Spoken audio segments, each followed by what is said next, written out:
Rat fever का नाम सुना है? ये बेहद गंभीर बीमारी है। इस वीडियो में आपको इसके बारे में बताने जा रही हूं मैं।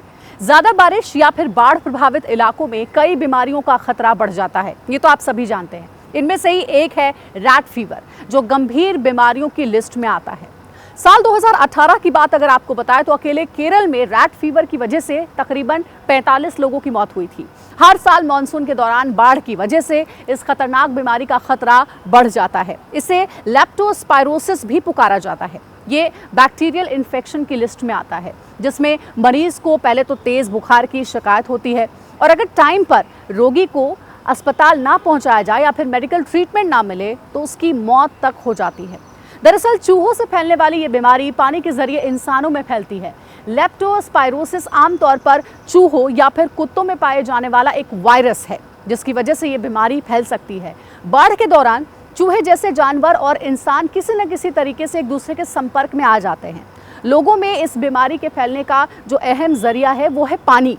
ये संक्रमित पानी इंसानों को लेप्टोस्पायरोसिस से संक्रमित यानी कि इन्फेक्टेड कर देता है।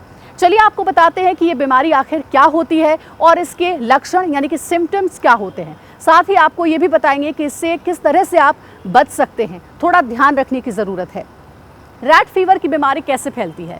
बीमारी से संक्रमित जानवर के संपर्क में आने से ये बीमारी जो है वो आपको इन्फेक्ट कर सकती है, फैल जाती है। ऐसे जानवरों को टच करने, इनके झूठे भोजन का सेवन करने से और इनसे संक्रमित पानी को पीने या फिर उसके संपर्क में आने से ये बीमारी शरीर में फैल सकती है। लेप्टोस्पायरोसिस का शिकार बने व्यक्ति से ये दूसरे व्यक्तियों में फैल जाता है और एक्सपर्ट्स ये कहते हैं कि ये स्किन के जरिए भी हमारे अंदर पहुंच सकता है, इसलिए बहुत ही खतरनाक है। दिल्ली के जीटीबी हॉस्पिटल में रेजिडेंट डॉक्टर हैं अंकित कुमार सिंह। उन्होंने बताया है कि बारिश के मौसम में रैट फीवर के मामले अक्सर बढ़ जाते हैं। ये फीवर संक्रमित चूहों के जो यूरिन होता है उससे फैलता है। जब संक्रमित चूहे का यूरिन पानी में आ जाता है और कोई व्यक्ति अगर उसके कांटेक्ट में आ जाता है, संपर्क में आता है, तो उसे रैट फीवर हो जाता है या फिर हो भी सकता है। इसलिए ध्यान देने की ज़रूरत है। रैट फीवर के बाद नजर आते हैं ये लक्षण, सिम्टम्स। इसका सबसे बड़ा लक्षण है तेज बुखार। अगर कोई व्यक्ति बाढ़ प्रभावित इलाके में है और उसे तेज फीवर की शिकायत हो रही है तो इसे डेंगू मलेरिया के साथ रैट फीवर की जांच भी ज़रूर करानी चाहिए, बहुत ही ज़रूरी है ये। सिर में दर्द की भी अक्सर शिकायत हो सकती है ऐसे मरीजों को। बॉडी पेन हो सकता है, आलस बहुत आएगा, बॉडी का लाल होना भी एक लक्षण है। साथ ही स्किन में जो है वो रैशेज आ जाएंगे, आपको ईचिंग भी हो सकती है, पीलिया की शिकायत हो सकती है, जॉन्डिस। और रैट फीवर से बचाव के तरीके अब जानिए।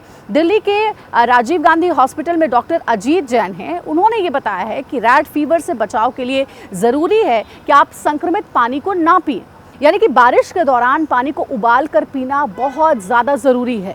जिन इलाकों में बाढ़ आ रखी है वहाँ इस बात का अधिक ध्यान देना चाहिए कि अगर पानी हम पी रहे हैं तो वो पानी जो है वो प्यूरिफाइड है या नहीं, या बॉइल्ड है या नहीं। कोशिश ये करें कि आप बाढ़ के पानी के संपर्क में ना आए। भूल से भी इस पानी का सेवन आपको नहीं करना चाहिए। साथ ही अगर आप बाहर जा रहे हैं तो वाटरप्रूफ जूते और ग्लव्स जो हैं वो ज़रूर पहन कर निकले। बाढ़ वाले इलाके में इस तरह की सेफ्टी को नज़रअंदाज करना भारी भी पड़ सकता है। तो ये ज़रूरी जो सिम्टम्स है, बचाव के तरीके हैं। गंदे पानी के संपर्क में आए भोजन का सेवन नहीं करना चाहिए, इसलिए मीट मछली यानी नॉनवेज जैसी चीज़ों को खाने से परहेज़ ही करना बेहतर रहता है, खासकर बाढ़ ग्रसित इलाके में।